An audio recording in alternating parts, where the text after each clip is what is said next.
Work from home, ఇంటి దగ్గర కూర్చొని పనిచేసే విధానానికి శ్రీకారం చుట్టాలని మాట్లాడుతున్నాను. ఎన్నికల్లో కూడా దాన్ని ఒక నినాదంగా తీసుకొని నేను చెప్పాను. ఒకప్పుడు నేను ఇన్ఫర్మేషన్ టెక్నాలజీని ప్రమోట్ చేశాను, దగ్గర 30 సంవత్సరాల కంటే ముందు. అప్పుడు ఎవరికి ఐటీ అంటే తెలియదు, పెద్దగా డెవలప్ కాలేదు.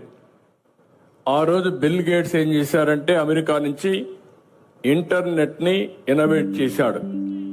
ఆ ఇంటర్నెట్ వచ్చిన తర్వాత ప్రపంచమంతా ఒక కుగ్రామంగా తయారైపోయింది. అంత మునుపు అమెరికాలో ఏమైనా జరిగితే మనకు తెలియాలంటే 4 రోజులు పట్టేది. కానీ ఎప్పుడైతే ఇంటర్నెట్ వచ్చిందో టెక్నాలజీలో పెద్ద బ్రేక్ త్రూ వచ్చింది.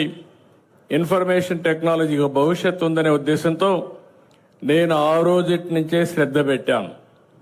ఎవరికి అర్థం కాలేదు బిగినింగ్లో. ఆ రోజు ఒక హైటెక్ సిటీ కట్టాలంటే చాలా శ్రమ పడ్డాను, అనేక మీటింగ్లు పెట్టాను. ఇప్పుడు ఏ విధంగా అయితే ఐటీ ప్రొఫెషనల్స్ అంతా పనిచేస్తున్నారో వీళ్ళందరూ ఐడియాస్ తీసుకున్నట్టు 4-5 మీటింగ్లు పెట్టి ఏం చేస్తే బాగుంటుంది అనుకుంటే ముందు హైటెక్ టవర్ కట్టాం.